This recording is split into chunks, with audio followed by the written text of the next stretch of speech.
한자 이야기, 낱말 이야기 755번째 시간입니다. 이번 시간은 생전에 대하여 생전이란 말을 한번 살펴보겠습니다. 한자 굉장히 쉬운 글자고 간단한 글자인데 사실은 지금까지 쭉 몇 번 이어서 좀 어렵고 무겁고 복잡한 낱말을 좀 많이 살펴봤습니다. 이번 시간은 좀 쉬운 글자를 가지고 한번 생각해 볼까 싶은데 사실은 좀 쉽지 않습니다. 생전 굉장히 복잡한 글자입니다. 여러분이 한번 들어보시고 여러분의 생각을 댓글로 좀 달아주시면 좋겠습니다. 제가 문제를 잘 풀지 못했습니다. 네. 자, 우리 이런 말 하죠. 생전에 못다 이룬 꾸. 네, 그렇죠. 그리고 할아버지께서 생전에 하신 말씀. 이것은 이제 살아있을 때라는 그런 뜻이 되겠죠. 생전이라는 것은. 자, 그리고 조금 다른 차원에서 보면 생후 2개월 된 아기, 태어나서 2달 된 아기다. 그렇죠. 또 사후란 말이죠. 사후 약방문. 사후는 뭐 죽은 다음이다. 그런 얘기죠. 사후 약방문. 죽고 난 다음에는 처방전을 가지고 와야 소용없다. 이런 것이죠. 그리고 이런 말도 있더라고요. 사후 술 석잔 말고 생전에 한 잔 술이 달다. 예. 이게 이미 살아있을 때 좀 더 잘해라. 막 그런 얘기인 것 같아요. 그래서 오늘의 주제가 되는 말 생전인데 이 생전과 생후 2달 된 아기다 할 때 이것이 어떤 관계에 있느냐? 뭐 쉽습니다. 생후 태어났어. 생전 태어나기 전? 좀 어렵다 그렇죠? 그리고 생전과 사후는 알겠는데 생전은 태어나기 전이냐? 태어나서 지금이냐? 이렇게 되겠습니다. 그래서 생전이란 말이 도대체 이 한자 말인데 도대체 정확히 무슨 뜻인가 하는 것이에요. 답은 저도 잘 모른다는 것이에요. 그래서 여러분께서 혹시 이 말은 이것이다 있으면 댓글 좀 달아주세요. 우리 구독자님들, 시청자분들 댓글 다는 보면 상당히 수준이 높아서 제가 배울 게 많습니다. 네. 자, 우선 가장 쉬운 생후는 태어난 뒤라 이렇게 되겠죠. 생은 날생자입니다. 나다. 태어난다는 것이죠. 날생, 후는 뒤후입니다. 난 다음, 그렇죠. 태어난 다음이다. 예, 그래서 생후 3개월 된 아기다. 있는데, 이제 태어난다는 것이 하나의 기준점입니다. 그렇죠. 그리고 다음이다. 자, 두 번째, 사후는, 사는 죽는다는 것이죠. 죽은 다음이다. 사후. 그러면 우리가 죽는다라는 어떤 사건을 우리가 기억할 수 있습니다. 어떤 특정 시점을. 그리고 생후도 기억할 수 있습니다. 그렇죠. 언제부터 태어났다. 뭐, 누가 어떻게 태어났더라. 그 기점을 알 수 있습니다. 생일이 있고, 또 기일이 있기 때문에 알 수 있습니다. 자, 그래서 뭐 사후 약방문, 사후 청심환 이런 말도 쓰더라. 사후와 관련해서 죽은 후라는 뜻도 있지만은 일이 끝난 다음 어떤 특정한 일이 끝났다. 그리고 일을 다 끝낸 뒤는 사후, 일사자로 쓰는 건 이제 사후죠. 이것은 오늘과는 상관이 없습니다만 어쨌든 이러한 낱말이 있다.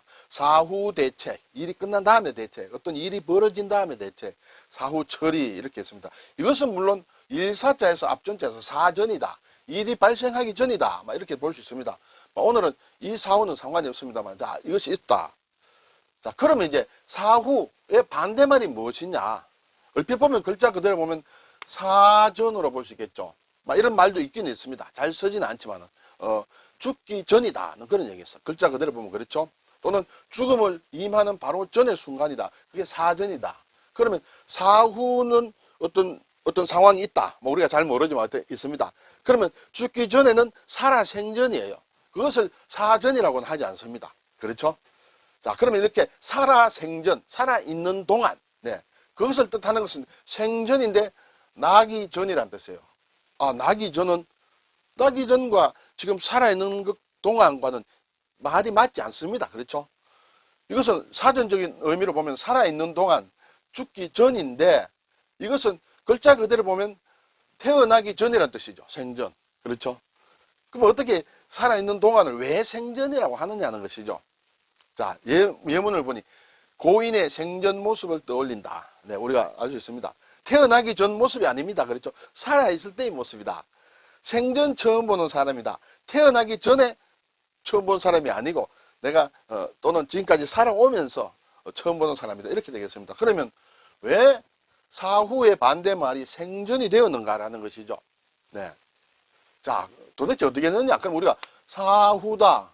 이 각각 글자에 반대를 내는 것을 보면 생전이다. 이렇게 그냥 어떤 낱말에 반대말을 반대 글자를 써서 만든 낱말이냐?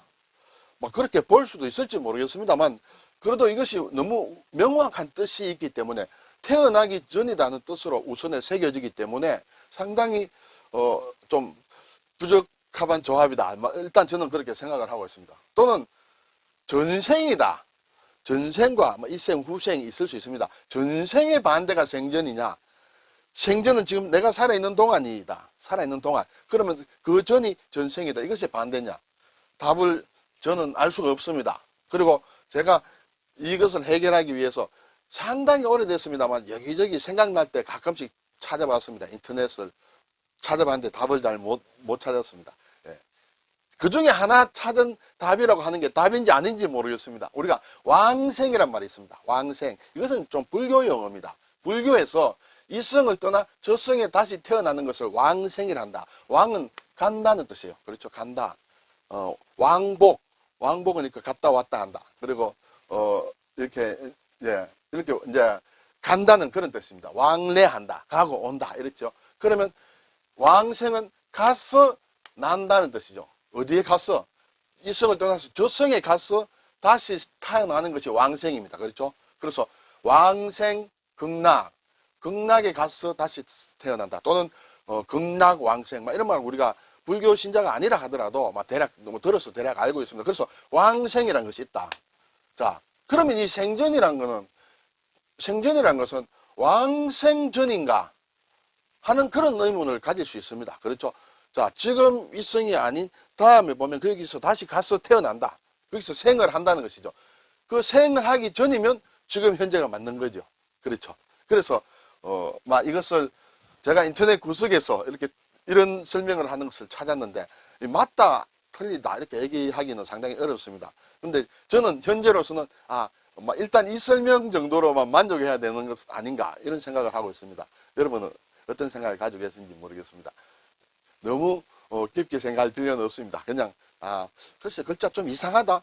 낱말이 뜻과는 맞지 않는다. 그런 글자가 있구나. 그런 낱말이 있다는 것 정도만 생각해도 되겠습니다. 그래서 내 생전에 내가 태어나기 전이 아니라 내가 태어나서 살고 있는 지금 살아있는 동안을 얘기한다. 그것이 생전이다. 이것이 쓰고 있는 풀이와 이 글자 그들의 뜻은 좀 다르다. 왜 그럴까 하는 것을 오늘 한번 생각해 보았습니다. 감사합니다.